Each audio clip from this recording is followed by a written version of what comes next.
Thank you very much. There was several questions concerning puberty and menopause, how these two hormonal status change can affect hypoparathyroidism or treatment of hypoparathyroidism. Actually, I'm not aware of really studies. I would be interested in Eric's opinion also, but we know that menopause changes some areas of calcium metabolism. Perhaps it's resorption. I'm not really aware of studies investigating the effect of estradiol on calcium resorption. I know that calcium resorption decreases with age, but I'm not really aware of but perhaps also vitamin D metabolism might change.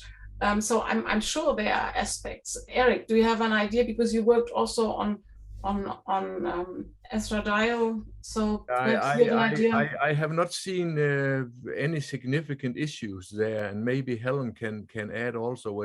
I don't think menopause. I'm not working with kids, so I cannot talk too much about adolescence and growth spurt. But menopause does not really seem to, maybe not a huge problem as I see it. You have some comments, Helen? We if I can just jump in, we do find a lot of problems with this situation from young women right through to menopause. We find that the link between estrogen and calcium is really quite noticeable and has a strong effect on calcium levels, to the extent that we've found that taking extra calcium around the time of period, just before, possibly during, can actually make a big difference and stop a calcium drop. Girls approaching puberty tend to need to increase their calcium, and women during the perimenopause also have big problems with unstable calcium levels, having to increase their dose and then decrease again once hitting menopause. It's quite a juggling act. But of course, estrogen deficiency also plays a role for a lot of cognitive symptoms and other things that is overlapping. So it's difficult to distinguish, I think. And perisicular problems are very often in a number of girls. So I don't know if normally like calcium would also help for those. So there should be studies about it. I think it's really an interesting aspect, but I guess it should be studied. Very good. I think that this is an issue for many patients, and probably we need to learn more about real life on one side and research on the other side. There are questions around vitamin D treatment. So should we prescribe active vitamin D and cholecalciferol, yes or no? I'm a very firm believer in you need to have both axes intact. You need over 75, as already mentioned by Liz, and you also need adequate active vitamin D. It's not a matter of one or the other, you need both.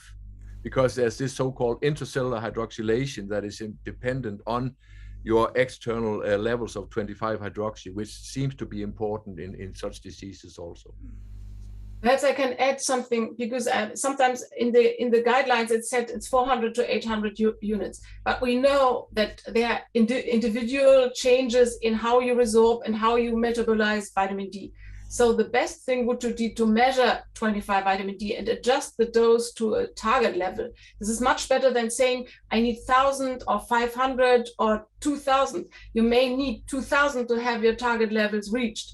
So for this difficult situation in hypoparathyroidism, I would go for measure 25 vitamin D and adjust the dose accordingly, and not just say I need 1,000 or 500 or 800, because I saw some of the questions in the chat. That's my opinion. I don't know, perhaps if others can comment on this also. I fully agree, and we also measure routinely 25-hydroxy in our patients and try to adjust to a target level. I fully agree. Concerning the issue of vitamin D, an anonymous is asking if that is experiencing differences in the response to Rocaltrol versus generic calcitriol. Do you think this is something that is observed in practice or not? Particularly in terms of those of the brand versus the generic. Actually, we discussed this already. Perhaps somebody wants to repeat. Natalie, did you say something about calcitriol and the generic forms? Somebody said something on it. Liz?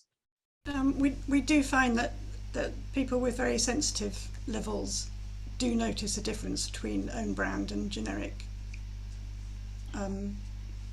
tablets of all sorts, whether it's vitamin D or levothyroxine. Yes, this is another topic. It's the space time between taking calcium and thyroxine. Yes, a tricky one. Quite a few people. Who wants to add something about this thyroid substitution and calcium? You cannot.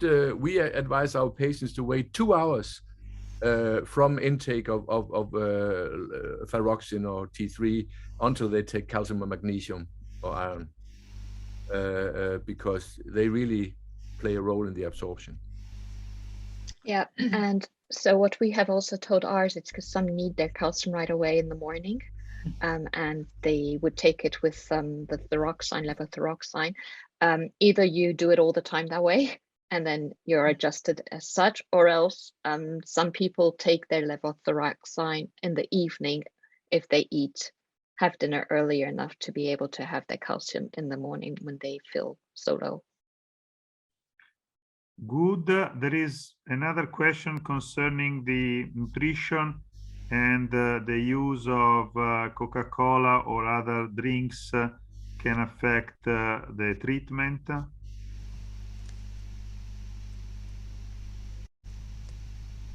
I can just say that Coca-Cola contains a lot of phosphate, and phosphate is very critical in this situation.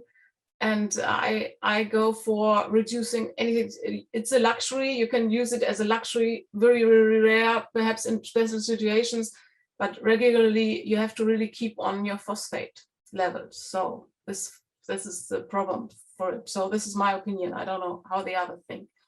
Fully agree. All American soft drink brands have huge amounts of phosphate and will affect calcium absorption. So it's a bad idea. Andrea, I just have a question that's in French that I would like to just translate. Go ahead. So it's a person who is asking, she has calcifications on her ligaments, and she is asking if it could be an effect of the hypopara treatment or not. Who would like to answer that question? Theoretically, it can, because if you have increased calcium phosphate product, you increase your risk of what we call dystrophic calcification, and ligaments are one of the places where you get it first. So theoretically, they can be, but you can also get dystrophic calcification without hypopara. So difficult to say.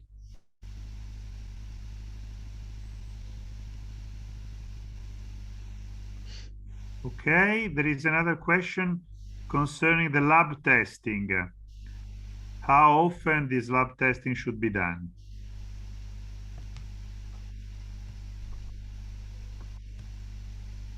Perhaps I can comment. This is really dependent on the situation. So if you're really stable and you feel well, it can be every 3 or 6 months. I would go for 3 months actually. So, but this depends on how it's possible in your country. But if you have an unstable situation or you change the medication, you change just the small part of the medication.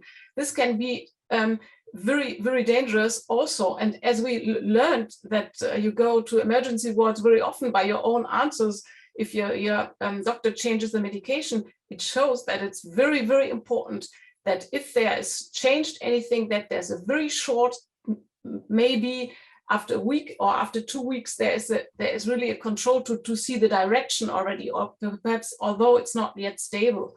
So it's really depends really on the situation. So unstable situation very often, or might be very often, and even in the beginning of treatment, of PTH treatment, it may be twice a week. So it's really dependent on the situation. I fully agree. It is very important, both the action of PTH at the receptor level and the secretion. If you have residual PTH production, which many hypoparathyroid patients have, if you are low in magnesium, your parathyroids will not produce as much. So it's very important. And what is really important for magnesium also is that if you have already low blood levels, then it's already, the body is already empty with magnesium. So this is already an alarm signal. So if magnesium is low, you really have to try to fill it up. So, and then low magnesium can make hypokalemia. So then you have perhaps the problem that you have low magnesium and then you have low kalium. And this might be a problem also in those taking thiazides or proton pump inhibitors. So they're really the additional medication you take is very important for how to measure magnesium and sodium and kalemia also. Okay, very good. Natalie, do you want to pick other questions? Me to go ahead? May I in between just provoke a question, because some said in normal life there is steady calcium levels in us, and I showed you that if a normal person takes in calcium, that the levels really increase strongly. So what makes everybody feel that the normal situation is that we have stable calcium levels? This is just a provocative question I want to ask, or for the discussion. Yeah, it's what we are told. When we look at labs, they say 1% or something, and a professor in Oslo says, in the lab says, not at all in healthy people with 4 parathyroids intact. I don't know what you would like to add, Erik. No, but are you alluding to the pulsations in parathyroid hormone levels, or of course it is very strictly regulated usually, isn't it? Yeah, so PTH goes down right away. Yeah. PTH changes all the time for healthy people, but not the calcium level. Yeah, that's why we fluctuate so fast, even with the pump. Yeah. And I would just like to add that it's that I find that with the pump, I do fluctuate a lot faster than I did with the alpha calcidiol and the calcium, precisely because I don't have that boost effect. But I feel much better all the same overall. Okay, very well. There are several questions concerning, also from Italy, concerning when there will be the availability of the emergency card in Italy and France, and when Forsteo will be available in Romania and in Australia. I think these questions do not need to be discussed, because I don't think our speakers do know the answers. There is a question from Italy. The long-term use of NATPAR can be related to the risk of osteosarcoma, and are there any indication concerning the length of the treatment? Samantha is asking this. Eric, NATPAR, long-term, how much? What was the question again? The question was concerning the length of treatment with NATPAR, the possibility of osteosarcoma, and if length of the treatment may condition the risk of osteosarcoma? I don't think. I think the risk is extremely small. It has been debated during the approval process of this drug. And let's remember again, it's all based on rat data, and people are tenfold less sensitive to PTH, and the total dosage that they are exposed to is much less than the rats were exposed to. So we have not seen any issues with this problem so far. Of course, we have not treated for 20 years, remains to be seen, but so far long-term treatment of osteoporosis has not been a problem. Okay, so there is not an indication to have reduced length of treatment with natpar so far in terms of preventing this risk. No, and let me just add that that's of course the difference between intermittent and continuous. Continuous infusion with the pump is will not stimulate the bone as intermittent will. So there may be a difference there too, but there is no evidence whatsoever in millions of people that the use of PTH so far has been associated with any increased risk of osteosarcoma. Very good. The difference between Forsteo or generic forms, do you have any comment on these potential differences in terms of control of the disease? I'm not using 1-34 in the treatment of hypoparathyroidism. I only use 1-84. Okay. I can only base it on my osteoporosis experience, and there I see no difference between the generic and Forsteo in terms of clinical effect. Okay. Heidi, do you have comments on this? Do you use 134? Yeah, we use it in osteoporosis treatment now regularly, and we measure bone formation markers under using this treatment, and up to now we don't see any difference. It's just the application is maybe more complicated, it's easier, but it's not a matter of effect. How about with the pump? We don't have patients with the pump right now. But I will start after I heard this. Okay, very good. There is, I think, a comment that I saw in a couple of comments about cost of treatment and the tendency of doctor to prescribe standard treatment because it is cheap and not move to more expensive treatment. Heidi, do you have a comment on this? You think that how much the cost of the treatment can impact on the prescription? Oh, this is a good question. I mean, the costs are incredibly high. So I don't know, 20 patients, I think 20 patients on treatment 1-84. This is incredibly high, and this makes problem. This will may make us problems in the future for all other patients we treat. So this is this is the main effect. But in Germany we have it available for patients under special conditions, and if we have the special conditions, we are allowed to treat them. So this is what we do, but it's very, very expensive, and a lot of medical people in Germany, although it's available, don't do it due to this situation. So sure, it influences this. And Esther is asking an interesting question concerning the possibility to stimulate and to increase awareness of the disease towards the specialists, because I think that the impression that some patients do have is that their endocrinologist is not so used to treat hypoparathyroidism, and I think that this is an aspect which has some interest in terms of increasing the level also of the care of hypoparathyroidism among specialists. What do you think, Heidi? The thing is that, for example, we treat patients from all over Germany because they are sent from their endocrinologists who don't want to do it themselves, actually, and that's perhaps it's, yeah. So they have to be centers like in other countries. For example, I know in France, for example, they are for rare diseases. They are centers who are responsible for the treatment. All the others just control it.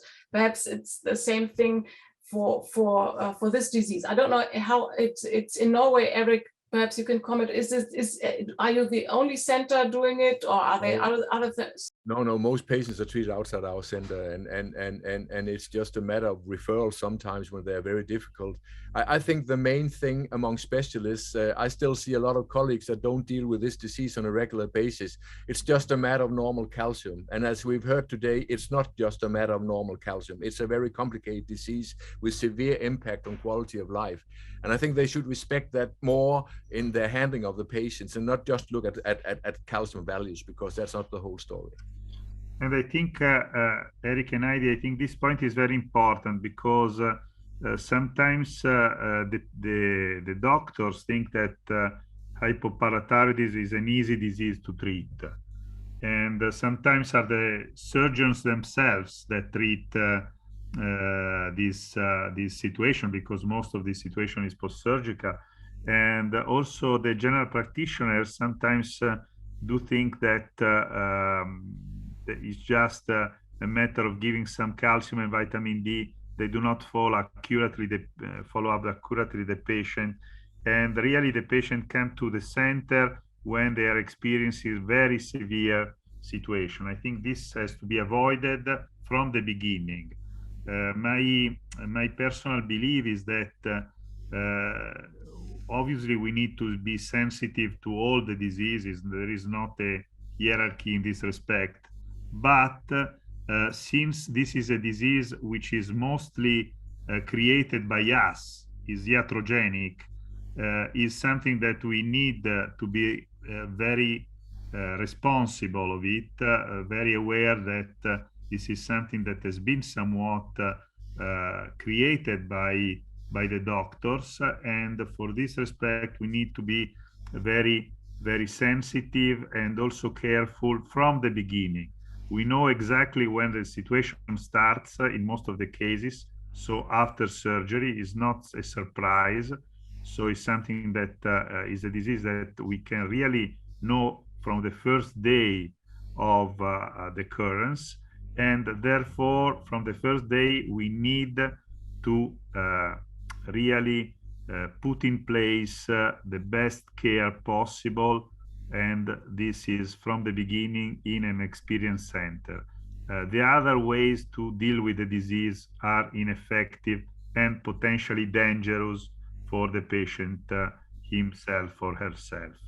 Having said that, I think is 52 past 12, so we have 8 minutes for Natalie. I try to ask most of the possible questions that I saw. I think that all the attendants have done a great job in stimulating the discussion. The few of them that were not possible to be asked, we receive a written answer after the meeting. And having said that, Natalie, please, I pass to you the microphone for the last slide presentation before saying goodbye to everybody. So the last thing we wanted to show you were the known European hypopara organizations, so those that we know of. And if you are not in the list, we would ask you please to let us know, because we would like to be happy to include you within our hypopara European community. Next slide, please. So here we are listing the different organizations. So the first one, and I am going to speak and explain them for those that do not understand English. The first one that you see with the butterfly that is purple and pink is for Germany. And you have there their website address. We ask that if you need to contact them, you go to their website where you can find the contact details. The second you can see on the slide with the blue rectangle and the orange thyroid glands is Norway, and they can also be reached at www.hypopara.no. The third, which is with the rectangular and the yellow and orange butterfly, is for Sweden, and you have their website address next to it.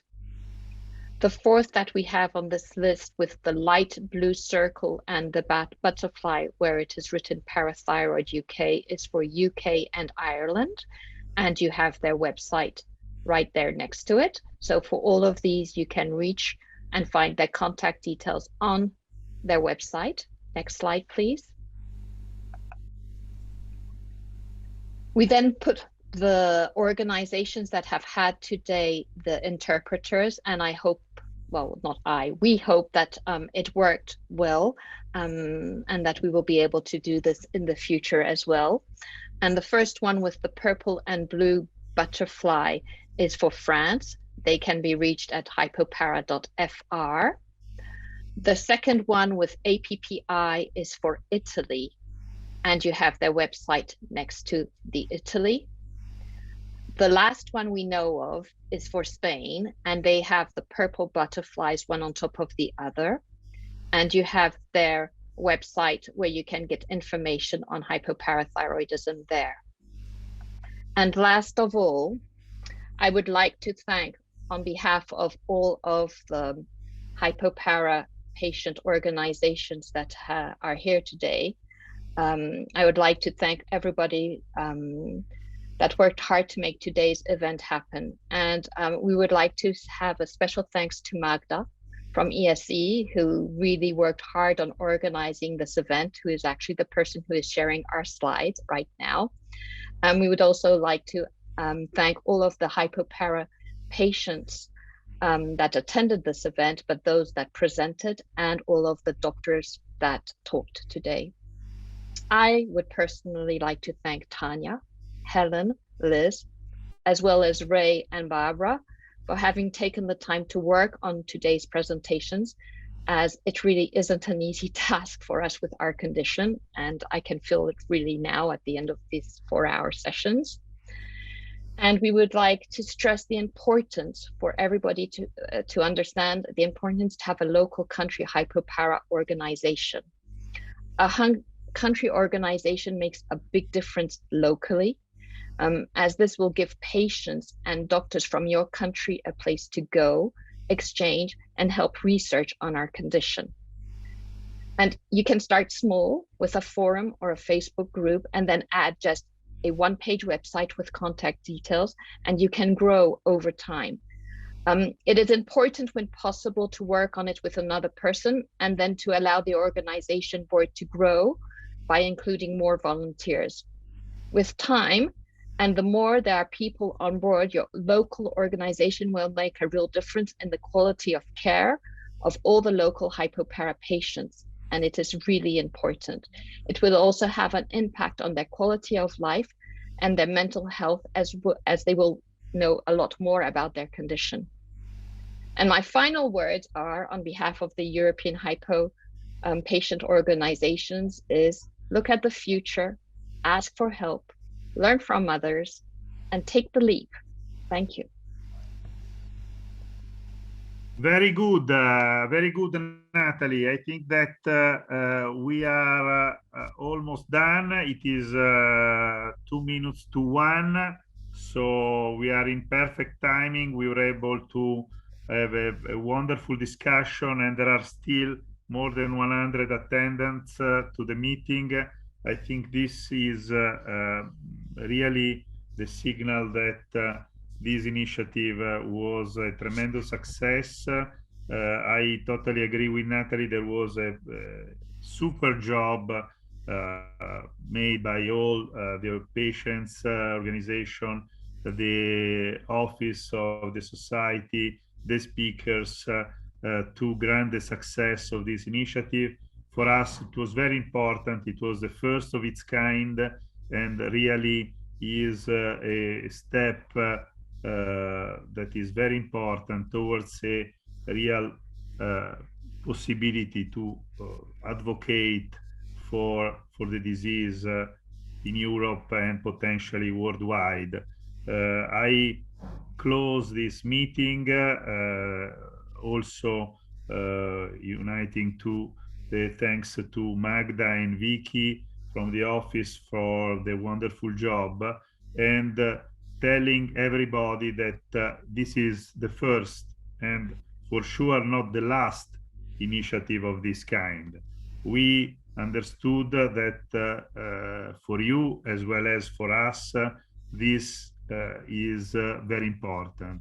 And for this reason, we will go ahead and, as I like, present results of our work periodically to you, since it is very good to exchange opinion, to exchange experience, to discuss, but is also very good, and this is my character, to make facts and to reach objectives. And this is exactly what we want to do in the next future for all of you and for improving your health and your really quality of life. And this, I think, is something that we really will strive for obtaining.